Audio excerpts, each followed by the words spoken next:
Here's Foxy! Welcome back, my fellow gamers. This is Top 10 Gaming, and I'm your host, Amanda McKnight. Today we'll be talking about all the speculation surrounding mine and your favorite fox, Foxy the Pirate, as we count down the top 10 scary FNAF Foxy theories. So, just what are people pondering about Foxy? Let's get counting and find out.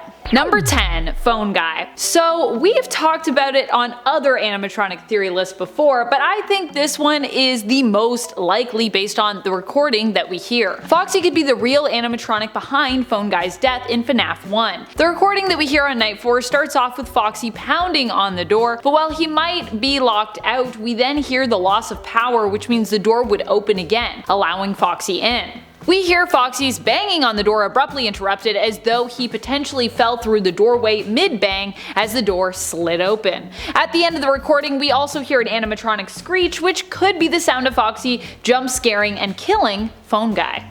Number 9. Distraction. I have read some pretty cool theories on Foxy's game design and actual mechanics from FNAF 1 that seem to make sense, so I thought I'd share my overall findings here. That is that Foxy is just a distraction built into the game to make you lower your defenses to the other animatronics. In practice, this seems to be true. Foxy sprints towards you, which is honestly the most terrifying approach in comparison to the rest of the animatronics, but requires you to keep on checking up on him in Pirate Cove in order for you to avoid him doing so. Granted, Foxy can still end the game by jump scaring you, but it does seem like Scott Cawthon built him with these mechanics in mind in order to increase player paranoia and distraction, in order to make them more vulnerable to more slow-moving, less aggressive, and perhaps to some less intimidating animatronics. What do you think about his overall mechanical function in the first FNAF game? Mechanical function and design, I suppose. Number 8. Foxy is friend? This theory really doesn't have a leg or even a foxtail to hold it up, but it doesn't stop it from being popular among fans. In fact, it became so popular that Scott Cawthon himself at one point attempted to set Foxy's role straight, claiming that Foxy is not a friend but still a murderous animatronic, just like the rest of them. Foxy is definitely one of the most popular animatronics out there, which is likely why so many of us were ready for him to be a friend and not our enemy. However, the fact remains that although we might want to be friends with Foxy, we might want it a lot, he probably still just would want to do harm to us. So it's not gonna work out. And friends, before we move on to this next spot, if you are loving this list and you want more Foxy lists, which honestly Foxy I think is my favorite animatronic, so I would really love to give them to you, be sure to let us know by giving this video a thumbs up. Number 7. Checking in. A big part of the reason why people also wanted to believe that Foxy was one of the good guys, or namely the only good guy, was because of his behavior in the first Five Nights at Freddy's and the way it was perceived. Foxy is both seemingly shy and aggressive when it comes to his personality, as he hides behind his curtain in Pirate's Cove, but if not checked on enough will eventually stick his head out and then come sprinting towards you in the office. Those who are fans and who wanted to see Foxy as a good guy theorized that Foxy wasn't actually sprinting towards you to do you any harm in the game, but instead was just eagerly popping in to check on you. It was then theorized that you died from shock, you had a heart attack, due to the fact that Foxy is so eager that he sprints and can pop up in the office so quickly. Sad. So it was all a mistake killing. However, it's more likely that Foxy did come to do you harm and his jump scare is not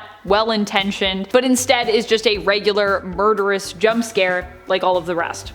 Number 6. The Bite of 87. The Bite of 87 still seems to be a topic of debate amongst fans. At one point, one of the key suspects when it came to who did the biting was actually Foxy. But why Foxy? Well, the evidence for this wasn't super hard hitting. It was mainly because Foxy had some really sharp and bitey looking teeth. I guess also because he was out of order, and also because he kind of has a weird thing with his jaw. It's kind of like broken seemingly. But still, this isn't like a great amount of damning evidence. We know that the victim of the bite had part of their frontal lobe damaged, but did apparently survive the bite, at least initially. And a lot of people thought at first that Foxy and his razor-sharp teeth were the one to blame, which is potentially why his area is marked out of order, I guess, in that first game. If it's true. Number 5. The Protector. The alternative theory for Foxy being out of order in the first game, of course, comes with the idea that Foxy, once more, is a good animatronic. It doesn't actually intend to harm anyone. Instead, this theory suggests that Foxy is out of order not because he was behind the bite of 87, but because he tried to actually defend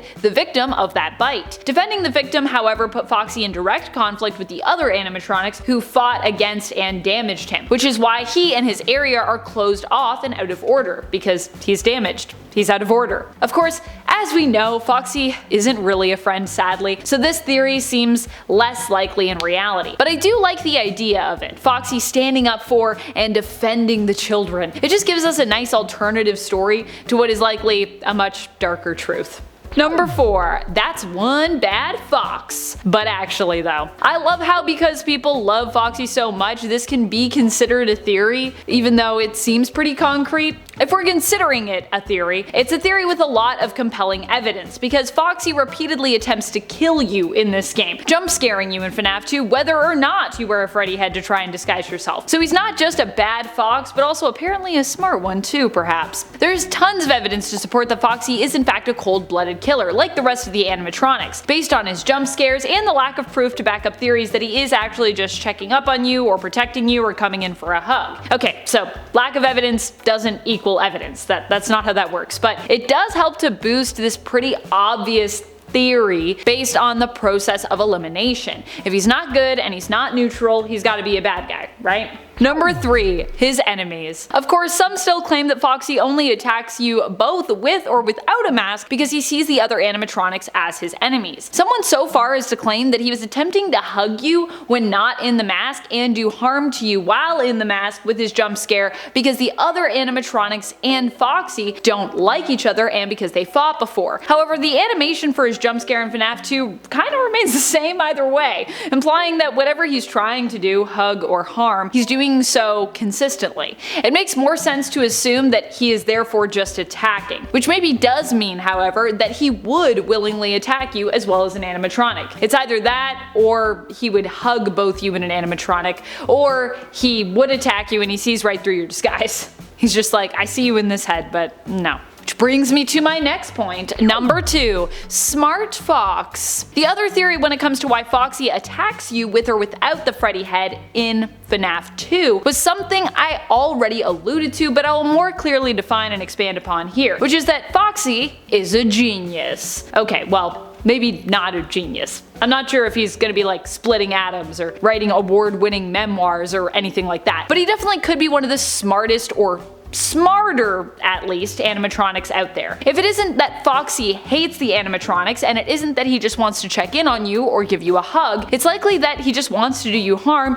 seeing you as a security guard and a threat, and he simply is aware somehow that it is just you in disguise and isn't going to fall for your trick. I guess Foxy sees that although you have Freddy's face, you do not have the bod to match. In other words, it's kind of a flawed disguise on our part, I guess. Like, you're just in your uniform, but you're wearing a Freddy head. He's like, I see the head, but I see that you're a human, and so you're dead. Number 1, Fritz. One of the most accepted theories when it comes to theories that are considered part of lore or fact is the one involving the spirits who possess the main cast of animatronics. In Foxy's case, this is Fritz. It's not really confirmed per se that Fritz is possessing Foxy, but it is heavily hinted at in the games, due to the order of tombstones we are shown being cross-referenced with the order of animatronic heads seen at the end of FNAF 3. And it is something that is more explicit in the FNAF book trilogy, where we actually get to meet Fritz, who is a victim of William Afton's and ends up being stuffed inside of the animatronic suits, causing him to possess Foxy following his death. So while the novel is perhaps not set in the same world, based on its story and the hints that we get in the games, combine those together and it seems very likely that whether or not the series of events was actually the same from the books, Fritz is still the one believed to be possessing Foxy. I mean, it's a theory, but it's also kind of, at this point, fact, I think is how a lot of people take it. Then again, there are a lot of theories that people take as facts that are not very factual yet, so yeah. Who are some of your favorite animatronics? Is Foxy one of them? Do you think Foxy is good or bad? Let us know in the comments below. And speaking of comments, it's time to turn to some comments from one of our latest videos, Top 10 Scary FNAF Character Theories Marathon. Isabella Fox theorizes, I think that Chica's voice line, "I was the first, I have seen everything," is just saying that she was the first Chica before FNAF 1 because FNAF 1 takes place in the 90s. I like that theory, that's a good theory. I like that interpretation. Check mark. Me just grading the comments. Mother Marionette FNAF comments, I like this. Well, thank you, we like talking about all these character theories, so thanks for enjoying it. Novokes suggests make a video with William Afton's motive theory. I think we actually have done a video like that, which is where we talked about sort of the reasonings behind the killings, reasons that William Afton would have actually killed anybody, but I also feel like we could probably do another one of those, so hopefully in the future. And that's all the time we have for comments today. Be sure to comment below for a chance to have your thoughts and feels shouted out in a future video. This has been Top 10 Gaming, and I'm your host Amanda McKnight, reminding you as always to keep on gaming on. Pew pew!